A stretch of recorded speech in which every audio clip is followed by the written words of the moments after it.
Alright, did a little bit of dump digging the other day, so we're just gonna kind of go through some of my finds here. Wow, that sun in my eyes is bright. That'll be good for the video though, right? Alright, so this dump that we went to was an incineration site. I'm not sure how long it was operational, honestly, but just sort of looking at everything through the 70s at the latest. I'm just gonna kind of go through a few of these finds here. First up is this standard object. You know what this is? It is a chunk of a toilet. Oddly enough, at this dump site, there are plenty of toilet parts there, or chunks of toilet. I mean, usually I don't take them. I just sort of like the font there. Let's see. Up next, we have a syrup bottle. It is a log cabin syrup bottle. You kind of see the bottom there. The date on that is June of 1971. That was just right on top, so someone dug that up before me, but that's pretty cool. We have a Heinz ketchup bottle. Super gross inside. See that the top has been rusted out. Not try opening it because I'd have to put some channel locks on it. Wasn't about to do that. Our Heinz 57 logo. Interestingly, the price is 35 cents. And if we look at the bottom, it's, I don't know if it's going to show up. I believe the date is 1961. Oh, also Magna-Fisher Railroad Spike. Seen a million of those before, but I don't have one yet, so thought I'd get that. Let's see what we've got next here. We have a Suncrest bottle, a pop bottle, soda bottle, whatever you want to say. We're in Great Lakes region, so we're going to say pop. Nice texture there. A little bit of ghost lettering on the back. We also have another one over here, which is significantly smaller. A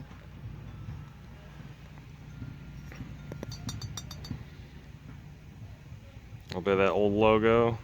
Dude's playing basketball over here if you hear the ball bouncing. But we got some of that same texture there. This is locally produced in Fort Wayne, Indiana. I don't know if you can see, but it is on there. And the date on that is March of 1961. All right. Up next we have this little stubby beer bottle. Not to be refilled. No deposit, no refill. Actually a lot of these out there. This is the only one I really took. I mean, I don't need a million of them. It is from June of 1981, which is a little bit newer than I would have guessed. Although this one also was not buried, so it could have just washed up. This site is right next to the river, because what better place for a landfill and incineration site than next to a river? Oh, past residents, you'll kill us all. Oh wow, big pee-pee out there. We have a 7-Up bottle, a little bit of a ghost label on there. Tons of these, also Pepsi bottles. I mean, I don't need a million of them, but I'd like to have at least one. A little bit of the logo there, catching the light. Let's see, this is manufactured in Joliet, Illinois. It's outside of Chicago. That's where I grew up, not Joliet, but Chicago area. The date on this one is, get to focus there. July of 1955. Duraglass is the manufacturer. Next we have a squirt bottle, the bottle fragment rather. Very thick glass. I mean, these are made to be durable, made to be refilled. A nice painted on logo there. Made by Star Bottling Works, Youngstown, Ohio. 7 fluid ounces. These old pop bottles, they seem so small by modern standards, honestly. And that is from May of 57. We have this jar. There's tons of jars there. I don't take them because I mean, they're not that interesting. Honestly, I don't need a bunch of jars. Oh, here we go. The date on this is March of 37. Little that anchor with the H. I believe that has an anchor hocking logo. We'll have to look into that. I thought that was fascinating because house is built in 37, so this is sold as the house. Next up, we have a Tab bottle. Now, I thought Tab was from the 80s. Apparently, I mean, this might be older. At least it looks older. There is no date on the bottom. My phone's about to die here. Alright, it is about to die, so we're just going to come over here real quick. Looking, you don't get a diet pop, diet soda, whatever. You get a flavored dietary beverage. See, that's melted on top from the incineration, but I love the texture. Love the little stars on it. Very fascinating piece. Alright, up next we have this Colgate-Palmolive Halo shampoo bottle. Girlfriend immediately identified this. She estimates it's dated from the 50s. Pretty interesting. Let's see any logo on the bottom there. Now we just got a 7 in a hexagon. Yeah, that one's super cool. Easily identifiable. This one is from this is Breck. Presumably the manufacturer. I don't know what Breck is. We'll have to look into that. That is from October of 1964. And here, these are very interesting. There is a metal lid for something that had this on it. It says processed by the Service and Reclamation Division, VA Supply Depot, Hines, Illinois. And the date in the bottom right is October of 1957, and we have our little medical logo there. So just judging from what this says, I'm guessing it was a medical waste container. Not the kind of thing you want to find dumped out in the woods, but I mean, it's been sitting there since 57, so I'm sure it's safe. This is VA Supply. I don't know if that's Veterans Administration. We do have a large VA hospital in town that has been there for years, so perhaps it's originated there. This logo is also on the bin. I pried it off with my shovel. Don't know what it is, but it's just a little corroded aluminum emblem. All right, this is probably my favorite thing. This is, at first I'm like, man, what is this? But it looks like it is a cat head, a statue of a cat. Cat's favorite animal. I've got 3 of them. So, at first I thought it was perhaps another statue like this. As you can see, it's a different shape, so it is not, but it's, I mean, that's super cool. So, well, Kitty has a headless friend, a head full friend, bodiless. We got that. Kind of the rest of these here are just fragments of plates and stuff. Ooh, I forgot about this. So this is it's like a pill bottle. I don't know, there's little bits of stuff in there. It's still sealed. Well, sealed is a relative term when it comes to things like this. Another thing we said before we get to the plates, we've got a salt and pepper shaker here, broken on the bottom, but otherwise intact. Nice, pretty pink color. Get the top grate there. Oh, hey, and this old house address sign, presumably that was a 1 all the way to the left there, 1720. You still see these in a lot of older houses with these clay, ceramic, whatever, tiles slid in there. The back is very weak, so I don't want to mess with it too much. It'll probably end up falling apart, but that is a super cool find. Other than that, like I said, this is an incineration site, so you just kind of see whatever was left behind here. I hear a lawnmower starting up, sorry about that, but you know, this is indicative of a lot of what you find, just kind of melted up globs of glass. When they used to think it was environmentally friendly, just, you know, burn trash. I mean, I guess we don't do much better with it now. Just throw it in the ground. But, some future version of me will have fun doing this, right? So there we see the threads. Just a unidentifiable glob. There's a ton of these. It's this old, like, commercial industrial, I don't know, shatterproof glass with this chicken wire type material in it. Textured on one side. There's a lot of this there. Kind of the thing you see in old schools and industrial facilities and such.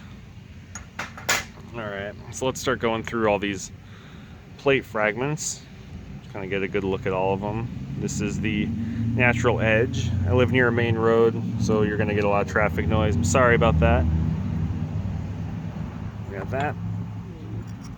These two pieces here I found separately, but I recognize them as being from the same plate, and they go together.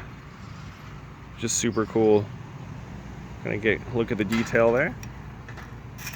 Up next we got this flower piece that's part of a plate or decoration statue, who knows, but that is the flowers perfectly broken out. I mean, this shit's been buried since the 50s or 60s. It's cool to find stuff like that that's still, you know, intact. Here we have a chunk of some real heavy serving dish. I get a look at the detail there. There's the bottom, and then the logo here says Hyson. Try to look into that. And then just kind of some interesting bits and pieces. I thought those are flowers. They're chips. That's part of a plate. You got, you know, some good colors going on here. It's very 50s kind of teal. This flower piece, where this is not a broken edge here. So this was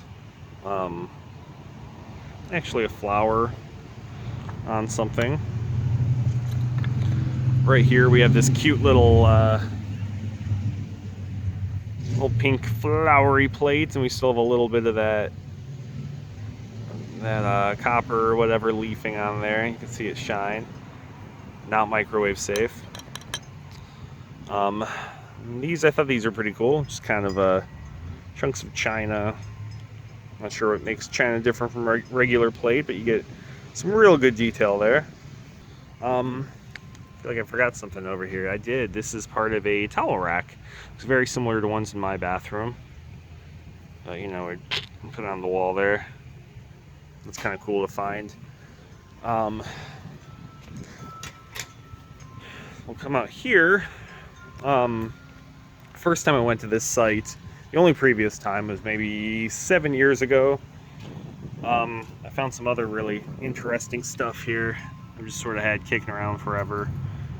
Speaking of bathroom fixtures, we have these very interesting knobs. These are on a sink. I think, if I remember right, one of them was still attached to a chunk of the sink, and I had to break them off. It's really cool to have the set like that, you know, not just have one piece, but to have both of them. We have this piece, which is actually in great shape. We've got these little metal bits right here, where presumably it hung, or something hung from it. I don't know. We have another salt shaker here. It's you can see it's a little melted. Top's a little bit dented, but I mean, theoretically you could go and use this as a salt shaker. Is anybody interested? Alright, so that's kind of the rest of my dump digging finds from that site. But since we're already over here, let's go over some of my mudlarking finds here. So these are from the Maumee River here in Fort Wayne, Indiana, just south of one of the dams. It gets really low sometimes. We have this Norwich bottle. Norwich, I believe, was the manufacturer of Pepto-Bismol back in the day. June of 1971. So back in June 1971, someone had heartburn, indigestion, upset stomach, diarrhea, and then chucked this on the river when they were done. But it's interesting. It's very similar to the size you can get from Dollar Tree today. Here we have a bottle. It's very heavy. Cram it against the house there. Bottom. These are not buried bottles or mudlark bottles, so you can see they're kind of just a little more chipped up and stuff. 12 fluid ounce rather, of Heinz root beer. See if we can get a date off of that. Now we get a patent number, and 9812. I doubt that's from 1912, but it is possible, I suppose. Next we have a just a little pill bottle here, dragged out of the river. The date on this is January of 1975, or DF 75769. Okay, I'm guessing it's 1969 there. It's a little aspirin bottle. And this is kind of the crown jewel. This is one of the most interesting pieces I've ever found.